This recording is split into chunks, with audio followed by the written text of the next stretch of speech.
jail, and that's why there has to be a question mark over his Desh Bhakti or patriotism.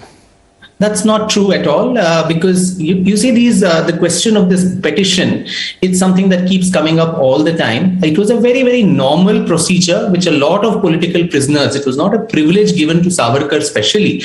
A lot of political prisoners who were holed up in the Andamans, they were given this privilege of writing petitions. And time again, the British opened the door. Even now, I mean, when the 75th year of independence, a lot of convicts were given remission. So similarly, when the 1911, when Emperor George V came to India, or when the capital city shifted from Calcutta to Delhi, or during and before and after the First World War, the British were giving royal proclamations which allowed convicts to come out. And for that, you had to file petitions. And that was how he was filing them.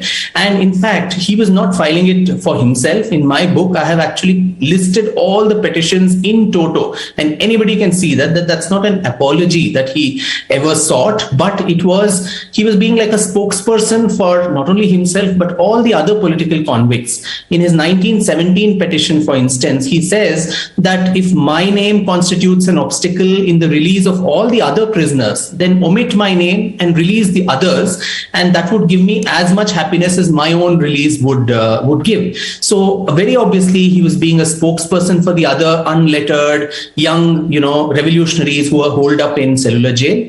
The British themselves, I mean, they sent their Home Department member, Sir Reginald Cradock, to come and meet these convicts.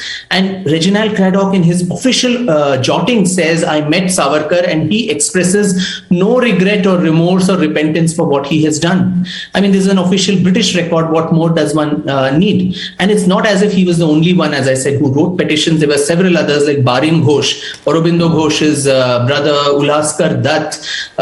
You had Sachindranath Sanyal, who later went on to form the HRA and inspired Bhagat Singh. Pandit Madan Mohan Malviya filed a petition for the convicts of the Kakori case, Ram Prasad Bismil, Ashfaqullah Khan and others. So petitioning was a very, very normal process. And a couple of months back, Mr. Rajnath Singh had raised the hornet's nest, where he said it was Gandhiji who told Savarkar to write a petition, which was not completely false, not completely true either, because one of the instances in 1920, Gandhiji did advise Savarkar's younger brother that ask your brothers to file a petition. So if it was a very normal process, otherwise Gandhi would not have asked them to do this. So that is being made into a bogey now. And it was not as if Savarkar had hidden this fact from anybody. In his own memoirs, My Transportation for Life, and also Echoes from the Andamans, the letters that he wrote to his younger brother, he very candidly says, today I wrote a petition about this and that. And so this was a very natural course of justice in those days, and that's being made a bogeyman today. Well, many say, and Mahatma Gandhi, of course, recognized his Desh Bhakti, went on record, but many also say that how can a person who plotted the assassination of Gandhiji be a Deshbhakt, or who called for the partition of India, the vivisection of our great land, be a Deshbhakt? Both of these facts, Rahul, are, both these allegations are far from truth. On the first one, on the assassination of Gandhi, the tragic assassination of Mahatma Gandhi, the courts have ruled on this several times. The Red Fort trials that Savarkar underwent after 1 year of imprisonment from 1948, after the murder, the court went through all the documents, all the witnesses, and he was honorably exonerated from the court, while Godse and Apte and others were executed, and several others who were part of the conspiracy, they spent several years in jail.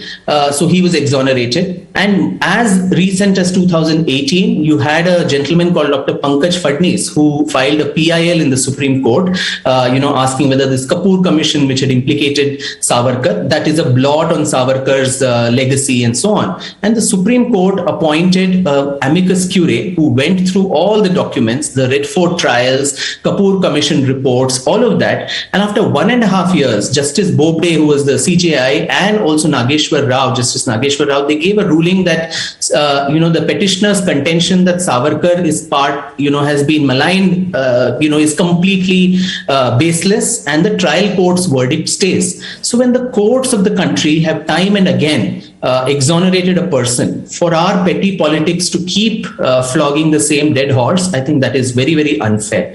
To the second point that you said about he gave the call for partition, on the contrary, Savarkar and the Hindu Mahasabha were the only people who till the very end stoutly opposed partition. Right up to May, June 1947, when partition was a done deal, the Hindu Mahasabha was adamantly against the whole idea of partition. The two-nation theory was propounded by Sir Syed Ahmad Khan 8 years before Savarkar was even born.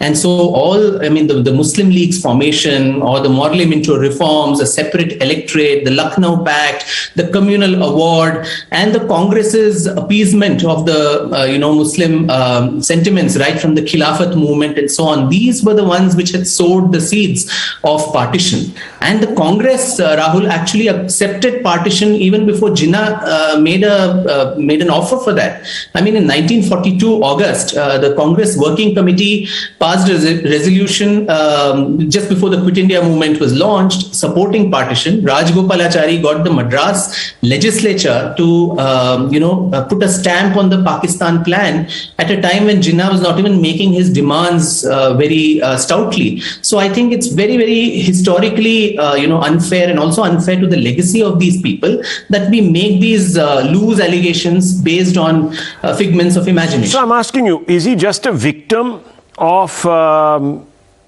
myths, or is there a concerted attempt to destroy his legacy?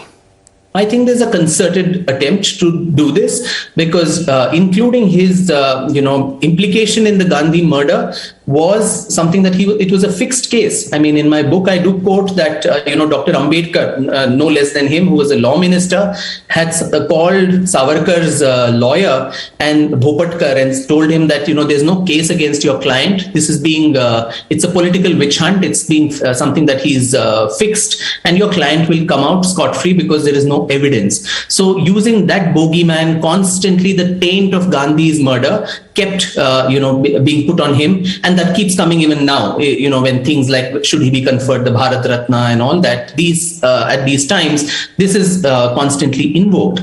And in the past, I mean, people have lost their jobs and livelihoods just for being associated with Savarkar. I mean, someone like Pandit Hridaynath Mangeshkar, who lost his job at the All India Radio only because he tuned some of Savarkar's Marathi poems and got his sisters Lata Mangeshkar and Asha Bhosle and others to sing those songs.